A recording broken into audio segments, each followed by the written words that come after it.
नमस्कार, स्वागत है आपका हमारे channel exam cheat sheet by SP sir में। पिछले हफ्ते हमने जो वीडियो कराया था उसका होमवर्क क्वेश्चन जो था उससे हम इस वीडियो की शुरुआत करेंगे और आगे के मॉडल पेपर सॉल्व करेंगे। ठीक है, तो ये पिछले वीडियो का होमवर्क क्वेश्चन है, इसको चलिए सॉल्व करते हैं। इसमें कह रहा है कि दो उम्मीदवारों के बीच हुए एक चुनाव में 30% मतदाताओं ने अपने वोट नहीं डाले, यानी कि 70% मतदाताओं ने ही वोट डाले हैं। ठीक है, और 200 वोट जो है उसमें से अमान्य घोषित कर दिए गए हैं। विजेता को वैध वोटों का जो वैलिड वोट्स थे उनका 65% मिला है। यदि वो 1200 वोटों से जीता है तो कुल वोटों की संख्या क्या है। ठीक है, अब इसमें कह रहा है कि विनर को 65% वोट मिले हैं, तो ऑब्वियस सी बात है जो हारा है उसको 35% वोट मिले होंगे। तभी ये हो सकता है, क्योंकि दो ही उम्मीदवार थे। आम आम चुनाव की तरह तो होता नहीं कि कई उम्मीदवारों, यहाँ पे दो ही उम्मीदवार दे रखे हैं, तो एक को 65% मिले हैं तो दूसरे को ऑब्वियस सी बात है कि 35% मिले होंगे। तो इसको हम सॉल्व करते हैं। तो कुल वोट जो होते हैं, जो कुल वोट हम लेते हैं वो होते हैं जो वैध होते हैं प्लस जो अवैध होते हैं। ठीक है, और जो जिन्होंने जो डालते नहीं, जो नहीं डाले गए वो भी कुल वोट में तो वो भी काउंट होते हैं जो नहीं डाले गए। ठीक है, ये होते हैं कुल वोट। ठीक है, अब मान लेते हैं कुल वोट माना, कुल वोट की संख्या हम मान लेते हैं जो है वो 100x थी। ठीक है, 100x कुल वोट थे। अब वोट पड़े कितने हैं?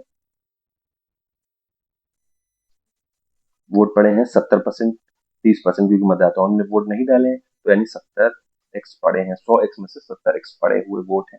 ठीक है, तो वैध वोट कितने हैं? 200 वोट। इस 70% में से 200 वोट अमान्य घोषित हो गए, यानी 70x में से 200 वोट हम हटा देंगे। ठीक है, ये हमारे आ गए जो वैध वोट हैं वो पड़े हुए हैं। विनर को मिले हैं इसका 65%। ठीक है, इसका 65% ये विनर को मिले हैं। विनर माइनस लूजर जो दे रखा है, यानी जीतने वाले और हारने वालों का जो डिफरेंस दे रखा है वो 1200 वोट दे रखा है। आप देख सकते हैं ये 1200 वोटों से चुनाव जीता है। ठीक है, तो विनर को हम 65% मिले हैं वैध वोट का, तो ये 65/100, और ये 70 - 200, 70x - 200 का। और हारा हुआ है उसको ऑब्वियस सी बात है 35% मिले हैं, यही 70x - 200 का, ये 1200 के बराबर हमें दे रखा है। ऑब्वियस बात है विनर विनर को 65 तो लूजर को 35% वोट मिले होंगे। ठीक है, यही हो सकता है पॉसिबिलिटी। अब यहाँ से हम सॉल्व करेंगे इसको, तो ये कॉमन ले लेंगे, ये चीज दोनों में है 70x - 200, 70x - 200, और ये 65 में से 35 घटेगा तो 30/100 इज इक्वल टू 1200। ठीक है, अब इसको जब हम सॉल्व करेंगे तो ये जीरो से जीरो कट गया, ये 400 बार कट गया। अब ये इधर गया तो 70x - जो, अब ये 200 इधर गया और ये 10 इधर गया, ये 4000 हो गया, 200 इधर गया तो ये 4200 हो गया। ठीक है, अब यहाँ से 7x एक्स की वैल्यू जो है वो 600 आ गई।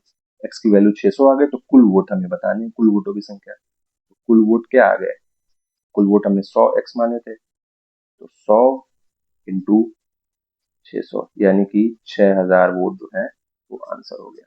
6000 वोट जो है वो टोटल थे, इसमें से 30% मतदाताओं ने अपने वोट नहीं डाले थे। ये 30% मतदाताओं ने वोट नहीं डाले थे, 70% वोट लोगों ने भी वोट डाला था, और 200 वोट इसमें से अमान्य घोषित हो गए थे। ठीक है, विजेता को 65% मिले थे। ठीक है, और दोनों का डिफरेंस जो है विनर और लूजर का वो 1200 था। ठीक है, तो यहाँ से कुल वोटों की संख्या हम बताएंगे। कुल वोट क्या होते हैं? वैध प्लस अवैध और जो नहीं डाले गए। तो कुल वोटों में तो सारे आ जाते हैं, चाहे वैध हो अवैध हो, और जो नहीं डाले गए वो भी आ गए। तो मान लिया हमने कुल वोट जो थे वो 100x थे। वोट पड़े कह रहे हैं 30%, क्योंकि 30% मतदाताओं ने नहीं दिया, तो यानी 70x वोट पड़े। तो वैध वोट क्या हो गए, क्योंकि 200 अमान्य इनवैलिड घोषित हो गए थे, तो 70x में से 200 घटा दिया, तो ये वैध वोट हो गया। विनर और लूजर का डिफरेंस जो है वो 1200 वोटों से जीता था, तो 1200 दे रखा है। विनर को 65 मिले, तो ऑब्वियस बात है लूजर को 35 मिले होंगे। तो यही डिफरेंस हमने निकाल लिया। 70x कॉमन, 70x - 200 कॉमन ले लिया, और 65 में से 35 घटाया तो 30/100, यहाँ 1200। ये जब एक्स की वैल्यू यहाँ से निकालेंगे तो एक्स की वैल्यू 600 मिल गई। कुल वोट हमारे 6000 हो गए, क्योंकि हमने 100x माना था। तो यही हमारा 6000 आंसर हो गया, ऑप्शन ए। अब हमें अगला सवाल दे रखा है। आज जो पहला क्वेश्चन है वो हमारा होमवर्क क्वेश्चन है जो प्रीवियस वीडियो का था। आज का पहला क्वेश्चन हमारा दे रखा है मॉडल पेपर का। एक दुकानदार एक पंखे का मूल्य उसके क्रय मूल्य से 34% अधिक अंकित करता है। यानी कि अंकित मूल्य हो गया, ये मार्क प्राइस हो गया, 34% ज्यादा अंकित कर रहा है और अंकित मूल्य पर ही 25% की छूट देता है। यदि वह 177 रुपए का लाभ अर्जित करते हैं तो पंखे का हमें अंकित मूल्य बताना है। ठीक है, तो कॉस्ट प्राइस और सेलिंग प्राइस और मार्क प्राइस। एक सेकंड में पेन चेंज कर लेता हूँ।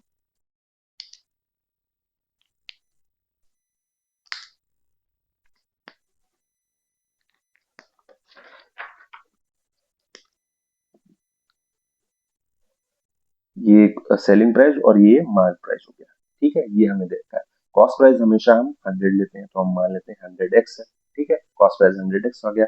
अब वो बोला अंकित मूल्य जो हमने किया वो 34% हमने अधिक अंकित किया क्रय मूल्य से, तो यानी कि 134x मान किया होगा, ऑब्वियस बात है क्योंकि 34% ज्यादा है। तो अब फिर 25% की छूट दे रहा है वो मार्क प्राइस पे, तो 134 का जो है 25% की छूट दे रहा है, यानी कि 25% हटाए 3/4 वैल्यू बची यहाँ पे। 3/4 यहाँ से निकाल लेंगे। ठीक है, 3/4 जब हम यहाँ से निकालेंगे तो 134 का 3/4 करेंगे तो ये 4 बार काटेंगे तो ये जाएगा 33.5 और 33.5 इंटू 3 ये आ जाएगा 100.5x, यानी कि सेलिंग प्राइस जो है वो 100.5x हो गया। 25% की छूट देने के बाद हमारा सेलिंग प्राइस जो है वो 100.5x हो गया। ठीक है, अब ये कह रहा है कि 177 रुपए का लाभ, हमारा लाभ क्या होता है, selling price minus cost price यानी विक्रय मूल्य माइनस क्रय मूल्य। ठीक है, तो हमारा ये यहाँ से 100.5x में से 100x घटाएंगे तो 0.5x, इसकी वैल्यू हमें 177 दे रखी है। एक्स हमें यहाँ से 354 मिल गया, एक्स 354 मिल गया। ठीक है, अब हमें बताना क्या है, हमें बताना है मार्क प्राइस क्या था रुपए में। तो मार्क प्राइस क्या हो गया, मार्क प्राइस हो गया 134x, यानी कि 134 गुणे 354। ठीक है, इसको जब हम सॉल्व करेंगे, आप देख सकते हैं इसको आप यूनिट डिजिट मेथड से सॉल्व कर सकते हैं। यूनिट डिजिट मेथड से सॉल्व करेंगे तो हम देखेंगे 4 × 4 यानी 16, आखिरी में 6 आना चाहिए। 6 दो ऑप्शन में आ रहा है। ठीक है, तो हम इसको थोड़ा सॉल्व ही करेंगे तभी ये पॉसिबल हो पाएगा ये चीज। तो हम जब इसको सॉल्व करेंगे तो हमारा आंसर जो आएगा वो 354, और ये 10 बार करेंगे, 100 बार करेंगे तो 35,400 हो गया। फिर यहाँ से 3 बार करेंगे तब ये हो जाएगा 900, और 54 ये हो जाएगा 162। ठीक है, 1600 हो जाएगा, 3500, 4100। फिर ये 3 4 बार करेंगे तो ये हमारा 47,436 रुपए। यही हमारा जो है वो आंसर हो गया, ऑप्शन ए। ठीक है, ऑप्शन ए आंसर हो गया हमारा। यही हमारा जो है वो मार्क प्राइस है यहाँ से हमने। ठीक है, हमें बोल रहा है कि कॉस्ट प्राइस सेलिंग प्राइस, और पहले हम कॉस्ट प्राइस सेलिंग प्राइस और मार्क प्राइस यानी क्रय मूल्य विक्रय मूल्य और अंकित मूल्य को एक अनुपात में लिखेंगे। क्रय मूल्य हमेशा 100 पे लेते हैं, तो हमने 100x मान लिया है। 34% अंकित अधिक अंकित किया था तो ऑब्वियस बात है 134x मार्क किया होगा। ठीक है, फिर उसमें 25% की छूट दे रहा है, तो 25% की छूट हम यहाँ से निकालेंगे। 25% की छूट निकालने पे 25% की छूट दे दी, यानी 1/4 जो वैल्यू है वो निकल गई, यानी 3/4 वैल्यू बची, ऑब्वियस बात है। ठीक है, क्योंकि परसेंटेज 25% का जो वैल्यू में होता है वो 1/4 होता है, यानी कि 1/4 हिस्सा निकल गया तो 3/4 ही बचा, यहाँ से हमने निकाल ली। ठीक है, यहाँ से हमें 100.5x मिल गया selling price. Selling price 100.5x है, लेकिन हमें आंसर में दे रखा है वो 177 रुपए का लाभ कमा रहे हैं। तो लाभ क्या होता है, selling price minus cost price यानी विक्रय मूल्य माइनस क्रय मूल्य। 0.5x is equal to 177। यहाँ से x की वैल्यू 354 आ गई। अब हमें x की वैल्यू यहाँ से रख देंगे, वही हमारा मार्क प्राइस आ गया। तो यही हमारा आंसर हो गया इस क्वेश्चन का। अब अगला क्वेश्चन हमें कह रहा है कि एक धनराशि चक्रवृद्धि ब्याज की एक निश्चित दर पर 15 वर्षों में 3 गुना हो जाती है, तो कितने वर्षों में ये 81 गुना हो जाएगी, ये चीज बतानी है। इस तरह के क्वेश्चन आपको एग्जाम में मिलते हैं। ठीक है, और बच्चे फंस जाते हैं कहीं ना कहीं। तो इसको हम सिंपल फॉर्मूले से अगर सॉल्व करेंगे तो कोई दिक्कत नहीं होगी। ठीक है, सिंपल फॉर्मूला में क्या होता है, मिश्र धन इज इक्वल टू जो हमें दे रखा होता है मूलधन। ठीक है, मिश्र धन को हम मान लेते हैं ए। ये वाला फॉर्मूला आपको पता होगा, 1 प्लस रेट ऑफ इंटरेस्ट। और यहाँ पे होता है टाइम को टी मान लेते हैं। ठीक है, यहाँ पे ये मिश्र धन है, ये मूलधन है। ठीक है, और यहाँ पे जो क्या बोलते हैं इसको, आर है रेट ऑफ इंटरेस्ट है, टी है जो वो टाइम है। ठीक है, इस बात को याद रखें। तो हमें बोल रहा है पहले एक निश्चित 15 वर्षों में 3 गुना हो जाती है, 15 वर्षों में 3 गुना हो रही है, पहले इस वाले टर्म को सॉल्व करेंगे, तो 3p हो जा रही है, p से 15 वर्ष बोल रहा है तो t की जगह 15 रख देंगे, एक इक्वेशन ये हो गई, ये p काट देंगे तो 1 प्लस आर की पावर 15 इज इक्वल टू 3, एक तो ये इक्वेशन हो गई। ठीक है, अगली इक्वेशन हमें क्या कह रहा है, अगला बोल रहा है कितने वर्षों में ये 81 गुना हो जाएगी, 81 गुना के लिए 81p, फिर यही फॉर्मूला p 1 प्लस आर, अब हमें टाइम दे नहीं रखा है, वही हमें निकालना है t। ठीक है, फिर हम जब इसको p काट देंगे, ठीक है, अब 1 प्लस आर की पावर 15 इज इक्वल टू 3 है। ठीक है, यहाँ से देखें, अब यहाँ पे हम 1 प्लस आर या ये वाली जो इक्वेशन से है 1 प्लस आर की वैल्यू निकालेंगे, तो 15 ये इधर पावर में इधर जाएगा तो 1/15 हो जाएगा, वही वैल्यू हम यहाँ पे रख देंगे। ठीक है, 1 प्लस आर की वैल्यू जो है वही रख देंगे, तो ये हमें मिल जाएगा 3 टी की पावर t/15, ये हमें मिल जाएगा। ये 3 की पावर 4 होती है और ये 3 टी की पावर t/15, तो t/15 is equal to 4, t is equal to 60, यानी कि 60 वर्षों में जो है वो 81 गुना हो जाएगी। इस चीज को आप समझना है। ठीक है, यहाँ से हम 1 प्लस आर की वैल्यू जब निकालेंगे, ठीक है, इस इक्वेशन 1 से, तो 1 प्लस आर की वैल्यू जो होगी वो हो जाएगी 3 1/15। अब यही 1 प्लस आर की वैल्यू जो है वो हम यहाँ पे पुट कर रहे हैं इस इक्वेशन में, तो यहाँ पे जब पुट करेंगे तो 3 की पावर 1/15 रखेंगे तो यही ये चीज आ जाएगी। बस इस चीज को समझना है। बस इस वाले फॉर्मूले से सिंपल सॉल्व करेंगे, यहाँ से हम टाइम निकाल लेंगे, टाइम आसानी से आ जाएगा। ठीक है, इस तरीके से आप इस क्वेश्चन को सॉल्व कर सकते हैं और नंबर बना सकते हैं। ठीक है, बी हमारा ऑप्शन जो है वो आंसर हो गया। अब हमें तीसरा क्वेश्चन आज का है, हमारा अगला क्वेश्चन दे रखा है, इसमें बोला है 198 किलोमीटर की दूरी तय करने में अमित को विनय से 4 घंटे ज्यादा लगते हैं। यदि अमित अपनी चाल 2 गुनी कर दे तो उसे विनय से 5 घंटे कम लगेंगे। अमित की चाल हमें बतानी है। ठीक है, इस क्वेश्चन को हम सॉल्व करेंगे, वही चाल बराबर दूरी बटे समय वाले फॉर्मूले से आएगा। ठीक है, तो हम अमित की मान लेते हैं, अमित का टाइम हमें क्या लग रहा है, t+4, यानी टी जो है वो हम विनय का टाइम मान लेते हैं। ठीक है, ये विनय का टाइम है, टी मान लेते हैं, तो अमित को 4 घंटे ज्यादा लग रहे हैं, तो ऑब्वियसली बात है t+4 हो जाएगा। ठीक है, अब हमें बोल रहा है स्पीड जो हम यदि अमित अपनी चाल 2 गुनी करते तो उसे विनय से 5 घंटे कम लगेंगे। अमित की चाल हमें बतानी है, यहाँ से हम अमित की चाल पहले निकालेंगे। अमित की चाल, अमित की स्पीड, ये स्पीड है। ठीक है, 198 किलोमीटर की दूरी है, वही वाला फॉर्मूला है, चाल बराबर दूरी बटे समय, समय इसको t+4 लग रहा है। ठीक है, ये इक्वेशन 1 हमने बना ली। ठीक है, अब यहाँ से अब दूसरी इक्वेशन क्या कह रहा है कि अमित अगर अपनी चाल 2 गुनी कर रहा है, यानी टू स्पीड 2 गुनी कर रहा है, तो उसे विनय से 5 घंटे कम लग रहे हैं। विनय को t घंटे लग रहे हैं, दूरी तो वही है 198, टी से 5 घंटे कम लग रहे हैं। ये दूसरी इक्वेशन हो गई। 1 और 2 को जब हम सॉल्व करेंगे, ठीक है, तो ए एस की वैल्यू यहाँ पे रख देते हैं, 198 1 से, इक्वेशन 1 से जो है हमने 2 में वैल्यू रख दी। यहाँ से जब हम सॉल्व करेंगे तो 198 से 198 कट गया, ये यहाँ से t जब सॉल्व करेंगे तो आ जाएगा 2t - 10 इज इक्वल टू 4। ठीक है, फिर जब सॉल्व करेंगे तो t की वैल्यू हमें 14 मिलेगी, t की वैल्यू 14 मिली, यानी अमित का जो टाइम है वो हमें क्या मिल रहा है, 14 + 4, यानी कि 18 घंटे।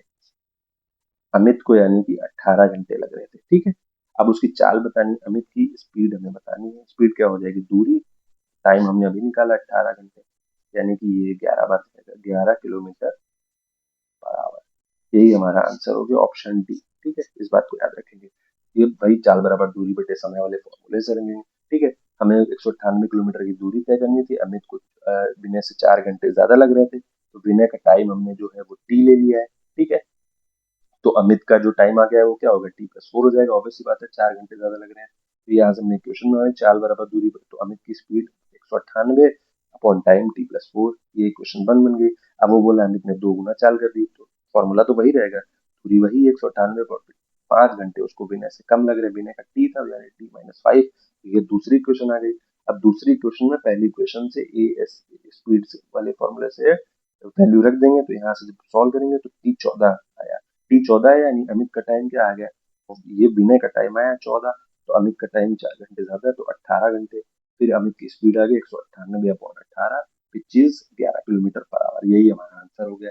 ये इस तरह के क्वेश्चन आपको पेपर में मिलते हैं, तो इस तरीके से आप सॉल्व कर सकते हैं, थोड़ा जल्दी जल्दी सॉल्व कर सकते हैं। ये मैं आपको एक स्टेप बता रहा हूँ, उससे ज्यादा टाइम लग रहा है। ठीक है, इस बात को याद रखेंगे और आंसर आ जाएगा आपका। अब हमें अगला क्वेश्चन दे रखा है, ठीक है, इस तरह के क्वेश्चन भी आपको आते हैं पार्टनरशिप वाले। इसमें बोला पी क्यू आर ने क्रमशः 2, 22 और 70 के अनुपात में धनराशि का निवेश किया। यदि वर्ष के अंत में उन्होंने कुल 4700 रुपए का लाभ अर्जित किया तो क्यू और आर के हिस्से में कितना अंतर है। ठीक है, तो पी क्यू आर ये आपको पता होगा, जिस अनुपात में वो इन्वेस्ट करते हैं उसी अनुपात में लाभ मिलता है। इस बात को आप याद रखेंगे पार्टनरशिप में। ये 2, 22 और 70 आप देख सकते हैं, तीनों जो है वो 2 से कट जाएंगे, तो 1, 11 और 35 ये आ गया।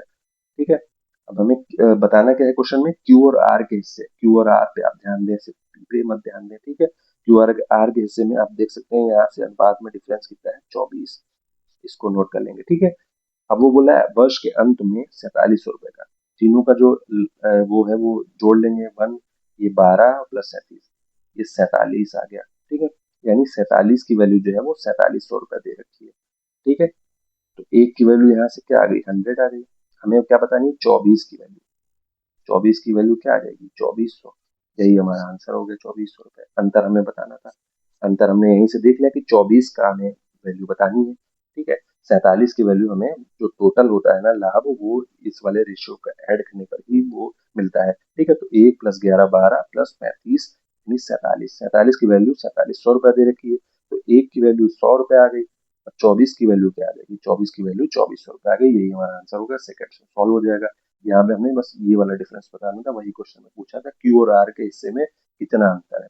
इसको रेशियो में चेंज करेंगे, आप इससे भी कर सकते थे। इसको अगर आप चेंज नहीं करते तो थोड़ा वैसे 2 गुना करना पड़ता है, 22 प्लस 2 24 और 70 94 हो जाता है। फिर 94 की वैल्यू 4700 लेते हैं। ठीक है, वहां उस तरीके से भी सॉल्व कर सकते हैं, तो एक की वैल्यू हमें 50 मिल जाती। फिर हमें इन दोनों की वैल्यू का डिफरेंस यानी कि जो 48 का अंतर बताना होता, तो एक की वैल्यू 50 मिलती, तो 48 की वैल्यू क्या हो जाती, 48 की वैल्यू जब करते तो हमें 2400 ही मिलती, आंसर वही आता। चाहे आप रेशियो को काटते या ना काटते उससे फर्क नहीं पड़ता है। ठीक है, आपने काट दिया है क्योंकि आसान सीधे एक एक की फॉर्म में मिल रहा है, इसलिए हमने काट दिया कि 4700 की वैल्यू 4700, एक की वैल्यू 100, 24 की वैल्यू 2400। इस तरीके से आप इस क्वेश्चन को सॉल्व कर सकते हैं। अभी अगला क्वेश्चन हमें दे रखा है, ये एज वाला क्वेश्चन होता है। इसमें बोल रहा है कि पी की वर्तमान आयु 8 गुना क्यू की वर्तमान आयु से 46 वर्ष ज्यादा है। 10 वर्ष बाद उस समय क्यू की आयु का 3 गुना पी की आयु के 8 गुने से 12 वर्ष कम होगा। क्यू की वर्तमान आयु हमें बतानी है। अब इस तरह के क्वेश्चन में क्या होता है, सिर्फ लैंग्वेज से ही आपको इक्वेशन बनानी है, और लैंग्वेज से अगर आपने इक्वेशन बना ली तो आप सेकंड्स में इस क्वेश्चन को सॉल्व कर लेंगे। बस लैंग्वेज ही इस क्वेश्चन में होती है, बाकी इसमें और कुछ खास नहीं है। ठीक है, इसमें बोला है पी की वर्तमान आयु। ठीक है, तो P और Q की दे रखी, तो P की हम मान लेते हैं वर्तमान आयु X है, और Q की Y है, ये हमने मान लिया। अब इसमें एक क्वेश्चन बनाइए, P की वर्तमान आयु जो है उसका 8 गुना, P की वर्तमान आयु X है यानी 8 गुना 8x, Q की वर्तमान आयु से 46 वर्ष ज्यादा है, यानी कि ये जो है Q की वर्तमान आयु से Y प्लस 46, ये हमें क्वेश्चन वन मिल गई। ठीक है, ये क्वेश्चन वन मिल गई।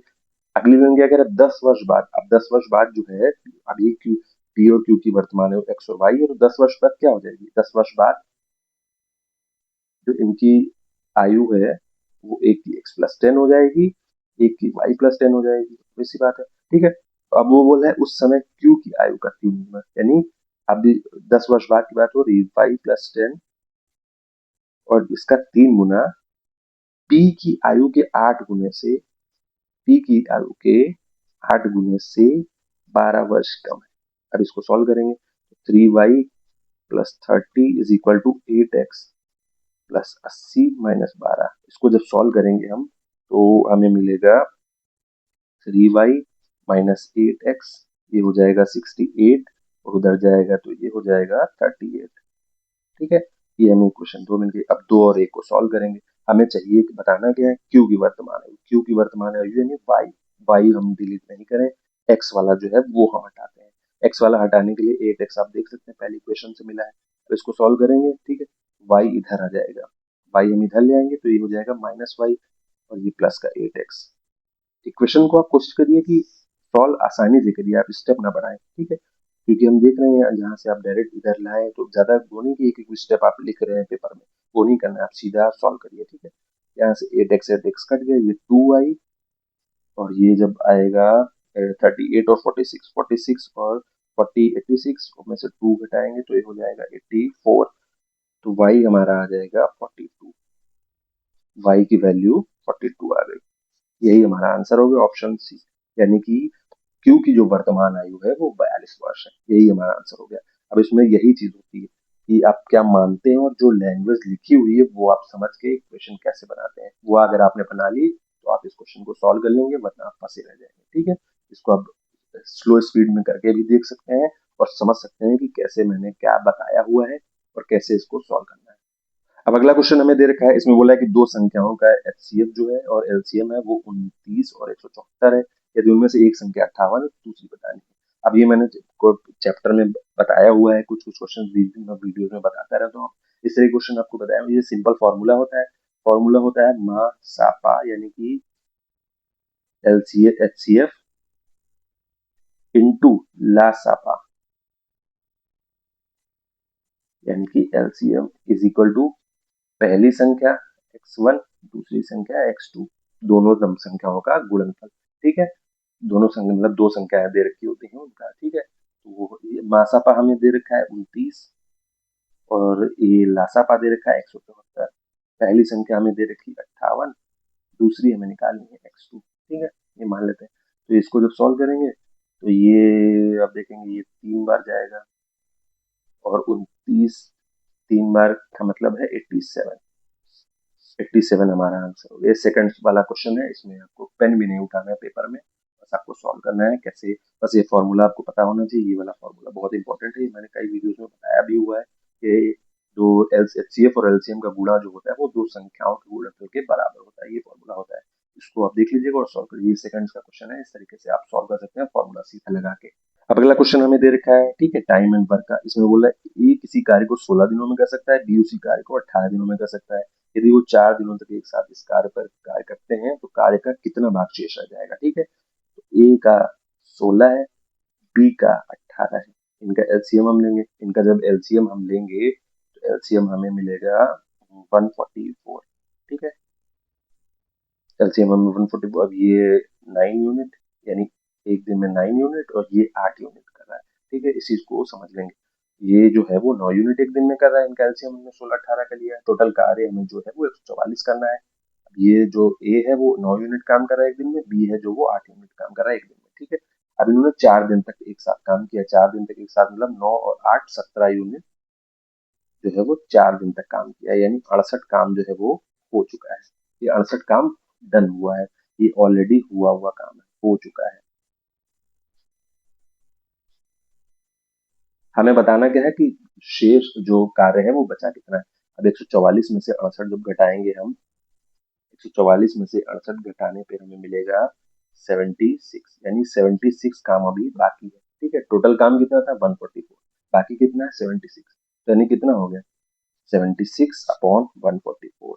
इसको जब सॉल्व करेंगे, इसको सॉल्व करने पे हमें मिलेगा 4 से जब सॉल्व करेंगे तो ये 19 और ये 36, यानी 19/36 काम अभी भी बाकी है। ठीक है, ये इस तरीके से आप समझ। टोटल काम 144 था, हमने एलसीएम लेकर निकाला था 16 और 18 को। ये 16 दिनों में करा था, अभी 18 दिनों में, तो टोटल कार्य 144 था।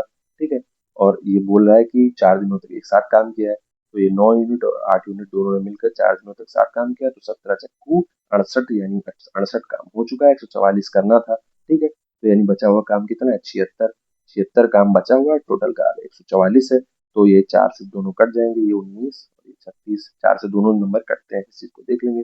19/36 यही हमारा जो है वो बचा हुआ कार्य है, ये जो नहीं हो पाया है क्योंकि उन्होंने 4 दिन तक ही साथ में काम किया था, ए और बी मिलकर। इस तरीके से आप समझ सकते हैं। आपको अगर कुछ दिक्कत आती है समझने में तो आप वीडियो को स्पीड कम करके 0.5 या 0.75 की स्पीड में चला के आप इस चीज को समझ सकते हैं। आसान क्वेश्चन होते हैं, बहुत ज्यादा कठिन नहीं है। ठीक है, अब हमें अगला क्वेश्चन दे रखा है। इसमें बोल रहा है कि समान आयतन वाले दो बर्तन क्रमशः 35% और 60% पानी से भरे हुए हैं, फिर उन्हें पूरी तरह से दूध से भर दिया जाता है। एक बड़े बर्तन में मिलाने के बाद दूध का परसेंटेज बताना है।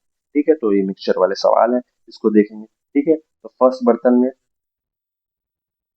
वाटर और मिल्क, वाटर जो है वो 35% है, तो यानी ऑब्वियस सी बात है मिल्क जब भरा गया है तो वो 65% भरा गया, क्योंकि पूरा बर्तन भरा गया है। सेकंड में यही चीज 60% पानी है, तो ऑब्वियस बात है 40% दूध होगा। ठीक है, अब ये दोनों की जो क्वांटिटी है टोटल वो 100-100 है मान लेते हैं, माना, क्योंकि दोनों समान आयतन वाले हैं, दोनों 100 लीटर है मिक्सचर, दोनों मिक्सचर 100-100 लीटर है, पहले में भी दूसरे में भी, तो दोनों मिक्सचर कितने हैं टोटल, टोटल कितना हुआ मिक्सचर, 100 लीटर वो है, 100 लीटर वो है, यानी 200 लीटर हुआ। अब हमें दूध बताना है, दूध दूध क्या है, दूध एक में जो है वो 100, अगर इसमें 100 लीटर था, इसमें 100 लीटर, दोनों टोटल थे, 100 में 65 लीटर इसमें था और 40 लीटर इसमें था, ये 105 लीटर दूध है। तो यही हमें परसेंटेज में बताना है, परसेंटेज हम निकालेंगे तो 105/200, इसको जब सॉल्व करेंगे तो हम देखेंगे ये आ जाएगा, ये आ जाएगा 52.5%। ठीक है, 52.5% हमारा आंसर हो गया, ऑप्शन ए। इस तरीके से आप सॉल्व कर सकते हैं, मिक्सचर का सवाल है, दोनों का जो आयतन था यानी वॉल्यूम जो थी दोनों की वो समान थी, इसलिए जो है दोनों को हमने 100 लीटर मान लिया, 100 लीटर इसमें था, 100 लीटर इसमें था। ठीक है, और दूध पहले बोला 35% और 60% पानी से भरे हुए थे, लेकिन इसमें पूरा भर दिया गया दूध, दूध भरा गया तो ऑब्वियस बात है 65 लीटर दूध भरा होगा, इसमें 40 लीटर दूध भरा गया होगा, तभी तो 200 लीटर कुल मात्रा थी हमारे पास दूध की बतानी, दूध हमने 65 लीटर मिला है, 40 लीटर मिला है, तो यानी 105 लीटर जो है वो मिक्सचर में अब जो है टोटल दूध है और 200 लीटर टोटल है, तो वहीं से हमने निकाले 52.5% हमारा आंसर हो गया। इस तरीके से आप इस क्वेश्चन को सॉल्व कर सकते हैं। अब अगला क्वेश्चन हमें फिर मिक्सचर का दे रखा है, ठीक है, मिक्सचर रेशियो वाला क्वेश्चन इसको मान सकते हैं। ठीक है, इसमें बोला है घोल में एसिड और पानी का अनुपात 6:4 है, यदि इसमें 5 लीटर पानी मिला दिया जाए तो नया अनुपात 6:5 हो जाता है, एसिड की मूल मात्रा क्या है। ठीक है, तो ये एसिड है और वाटर है, ये इनिशियली क्या है, इनिशियली 6:4 के अनुपात में, ठीक है, फिर इनकी 6:5 हो जाती है बाद में, आफ्टर। अब आप एक चीज गौर करिए, एसिड की मूल मात्रा बतानी यानी हमें 6 वाली मात्रा बतानी थी, पहले भी हमारा जो है 6 के रेशियो में था, आफ्टर भी 6 के रेशियो, यानी एसिड में कोई चेंज नहीं होगा, ऑब्वियस सी बात है क्योंकि पानी मिलाया गया। तो अब पानी में पहले 4 था, 5 के रेशियो में भी, यानी 1 यूनिट का चेंज हुआ है। 1 यूनिट क्या है, 5 लीटर मिलाने पे 1 यूनिट का चेंज हुआ है।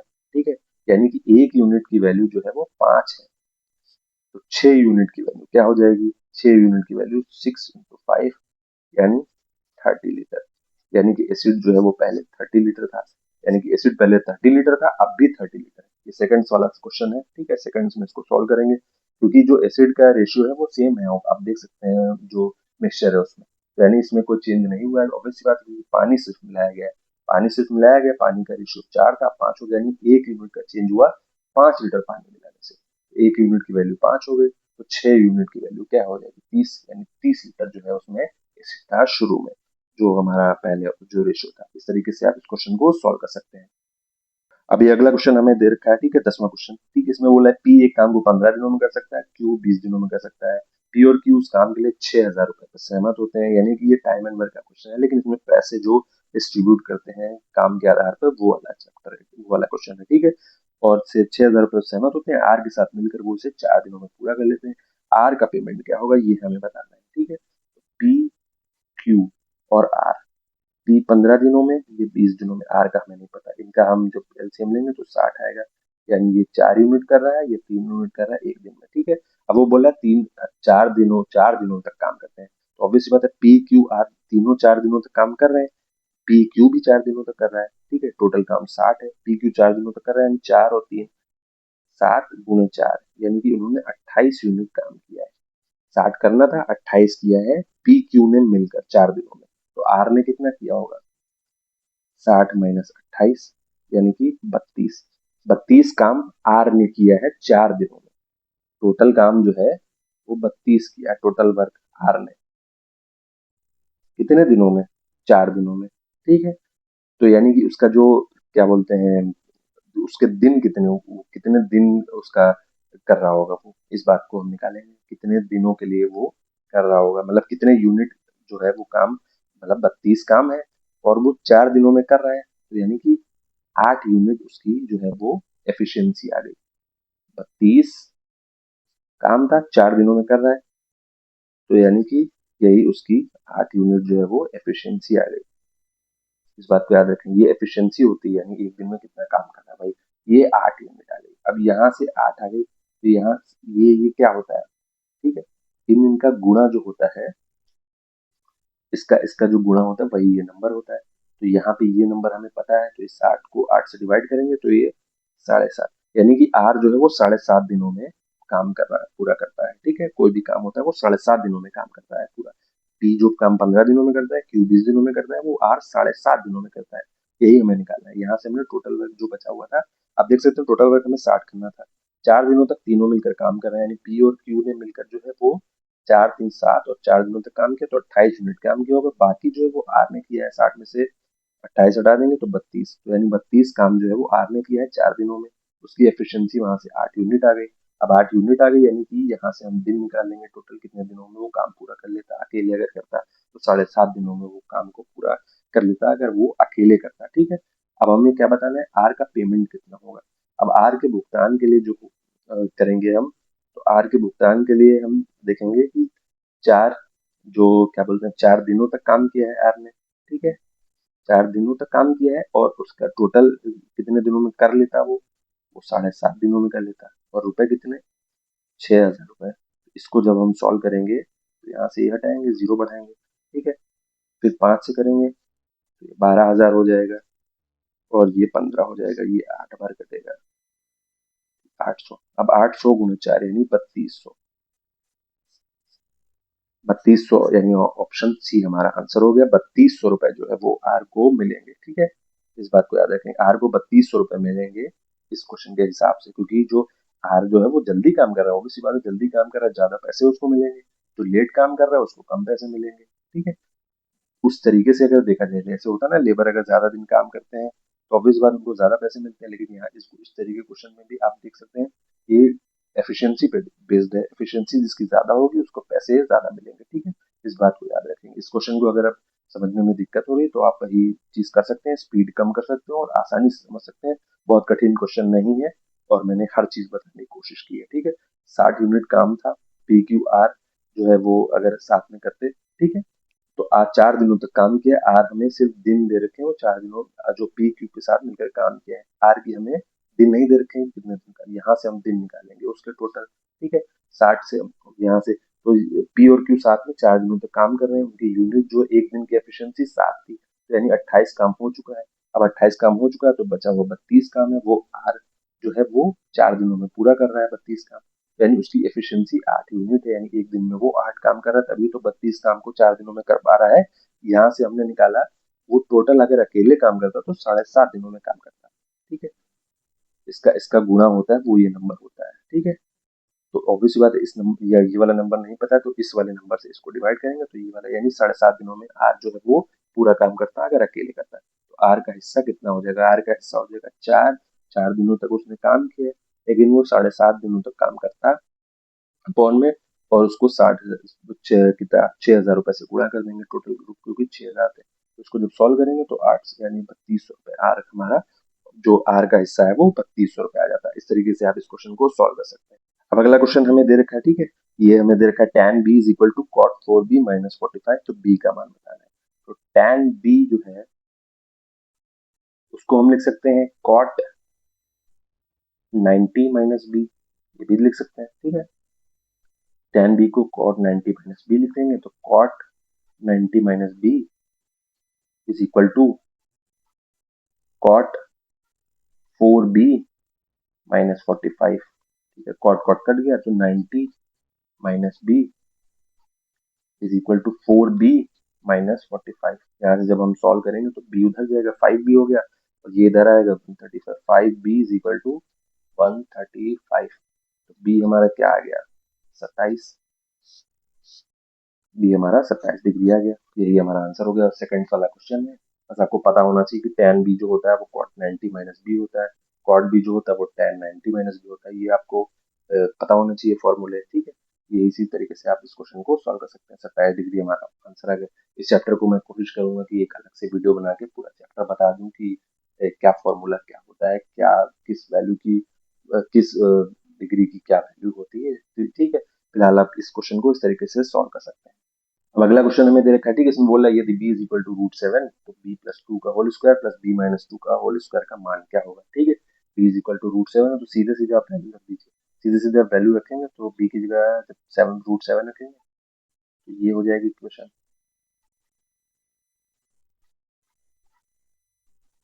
अब इसको सॉल्व कर लेंगे a+b का होल स्क्वायर वाले फॉर्मूले से। √7 का स्क्वायर 7, 2 का स्क्वायर 4 प्लस 2 और टू ए बी का मतलब है 2√7। ठीक है, अब यही सेम हो जाएगा 7+4, यहाँ पे माइनस हो जाएगा 2 इंटू ठीक है। तो आप जब इसको करेंगे, ये प्लस है ये माइनस है तो ये पूरा पूरा कट जाएगा। 7+4 11 प्लस 7+4 11 यानी कि 22 हमारा आंसर हो गया। इस तरीके से आप इस क्वेश्चन को सॉल्व कर सकते हैं सेकंड्स में। ठीक है, ये नंबर सिस्टम का ही क्वेश्चन मान लीजिए, एक तरीके से वैल्यू आपको सीधे दे रखी है, बस आपको फॉर्मूले में लगानी, बस आपको फॉर्मूला पता होना चाहिए a+b का होल स्क्वायर का, ए स्क्वायर माइनस बी स्क्वायर का, ये सब फॉर्मूले आपको रटे हुए होने चाहिए, क्योंकि ये बहुत फॉर्मूले सीधे सीधे आते हैं और क्वेश्चन आता है तो अब बच्चे फंस जाते हैं, लेकिन अगर आपको फॉर्मूला पता होगा तो आप सीधे इस तरीके से सॉल्व कर सकते हैं। अब अगला क्वेश्चन हमें दे रखा है, ठीक है, पॉपुलेशन वाला है। इसमें बोला है कि एक जिले की जनसंख्या 3,28,000 है, जिसमें से 1,64,000 पुरुष है, 24% जनसंख्या साक्षर है। यदि 34% पुरुष साक्षर है तो कितने प्रतिशत महिलाएं साक्षर है। अब पहली बताइए, कुल जनसंख्या वो है 3,28,000, ठीक है, पुरुष 1,64,000 है, तो ऑब्वियस बात है महिलाएं कितनी हो जाएंगी, 328 में से 164 हटा दीजिए, ये 164 ही मिल जाएंगी, यानी पुरुष और महिलाओं का जो रेशियो है वो बराबर है, जितनी पुरुष है उतनी महिलाएं हैं। ठीक है, अब आप इसमें एलिगेशन लगा सकते हैं। एलिगेशन वाला क्या होता है, 24% जनसंख्या साक्षर है, 34% पुरुष साक्षर है, तो कितने प्रतिशत महिलाएं साक्षर है।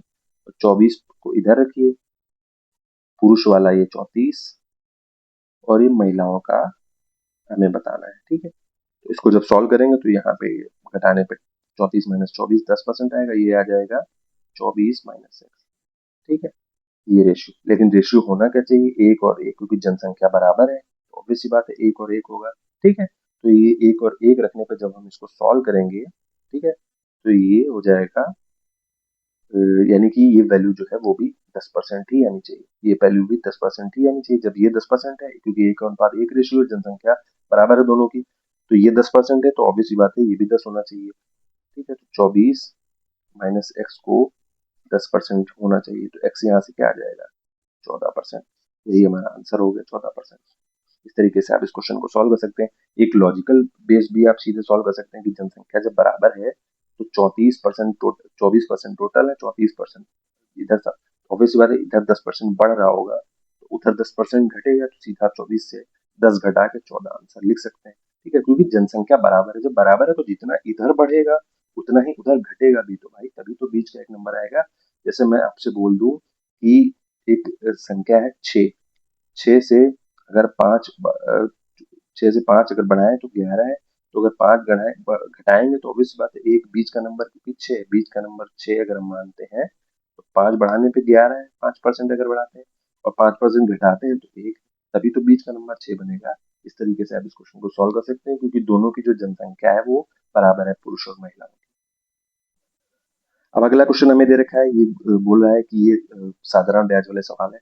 इसमें बोल रहा है 400 रुपए की राशि 5.5 वर्ष के लिए 12% वार्षिक ब्याज की दर पर उधार ली जाती है, तो साधारण ब्याज बताना है। तो साधारण ब्याज का आप फॉर्मूला ज्यादातर लोगों को पता ही होगा, इसमें जो राशि होती है गुणे में जो दर होती है और जो समय होता है अपॉन में 100, ये फॉर्मूला होता है। ठीक है, तो यहाँ से हम निकाल लेंगे। राशि हमें 400 रुपए दे रखी है, दर क्या है 12%, समय है 5.5 वर्ष, 5.5 का मतलब हुआ कि 11/2, 2 नीचे चला जाएगा और ये 100 तो है ही। अब इसको जब सॉल्व करेंगे तो 0 से 0 कट गया, 2 से 2 कट गया, 2 दूनी 4, ये 24 × 11, 24 × 11 जब हम सॉल्व करेंगे तो ये 264 आएगा, क्योंकि 11 दूनी 220, 11×4 = 44, 220 + 44 264, 264 जो है वो हमारा साधारण ब्याज आ गया। ये हमारा आंसर आ गया। बस आपको फॉर्मूला पता होना चाहिए। राशि जो होती है, इसको इंग्लिश में बोले तो PRT/100 ये फॉर्मूला होता है, वरना राशि गुणित दर गुणित समय अपॉन 100 ये फॉर्मूला होता है। यहाँ से हमारा साधारण ब्याज 264 रुपया आ गया। इस तरीके से आप इस क्वेश्चन को सॉल्व कर सकते हैं। ये आज का हमारा आखिरी क्वेश्चन है। इसमें बोल रहा है कि वस्तु का अंकित मूल्य 800 रुपए है, इसे क्रमशः 24% और 15% की दो क्रमिक छूटों पर बेचा जाता है। वस्तु का विक्रय मूल्य क्या होगा? क्रमिक छूटों का मतलब होता है, ठीक है, अंकित मूल्य जैसे 800 रुपए है, उसको हम इस तरीके से सॉल्व कर सकते हैं। क्रमिक मूल्य सीधे जो क्रमशः छूट दी जाती है 24% और 24% की छूट दी गई, यानी वैल्यू क्या रही होगी? 76। 76 में बेचा गया होगा। 15% की छूट का क्या मतलब है? 85 में बेचा गया होगा। यहाँ से हम सॉल्व कर देंगे, सीधा हमारा आंसर मिल जाएगा। ये काटेंगे, 2 जीरो से 2 जीरो कट गया, फिर ये हो जाएगा 17/20, फिर 4 से काटेंगे तो ये 5, ये 19, यानी कि 19 जब हम करेंगे 19, ये जब दो जो 19 × 17 दो जब ऑर्डर नंबर होते हैं या कोई रिपीटेड नंबर होते हैं, जो इनके जो बीच का जो एवरेज नंबर होता है उसके स्क्वायर में से एक घटता है, ठीक है। जैसे कि 19 × 17 की वैल्यू क्या हो जाती है? 19 × 17 की वैल्यू हो जाएगी 18 स्क्वायर माइनस 1, ये हो जाएगी, ठीक है। यहाँ से जब सॉल्व करेंगे तो 323, 323 और ये वाला 8, 323 × 8 अपॉन में 5, ये हमारा आंसर हो जाएगा। इसको जब हम सॉल्व करेंगे, इसको सॉल्व करने पे हमारा आएगा 323 को 8 से जब करेंगे तो हो जाएगा 2400 प्लस 8 दूनी 16, क्योंकि ये इधर इधर है, दहाई के अंक पे है इसलिए जीरो एक्स्ट्रा में, फिर 8 त्रिक 24 अपॉन 5, इसको जब जोड़ेंगे तो हमारा हो जाएगा 2560 प्लस 24 यानी 2584 अपॉन 5। अब जब इसको सॉल्व करेंगे तो हमें मिलेगा 516.8, यही हमारा आंसर हो जाएगा, ऑप्शन बी, ठीक है। इस तरीके से आप इस क्वेश्चन को सॉल्व कर सकते हैं। बस आपको जो कैलकुलेशन वो आनी चाहिए, जैसे कि 19 × 17 जो होता है, जैसे कि हम आपसे कोई बोल दे कि 16 और 18 का गुणा क्या होगा, 16 और 18 का गुणा एक तो आप कर सकते हैं, दूसरा आपको 17 स्क्वायर माइनस 1 यानी कि 288, सीधा आप ये लिख सकते हैं।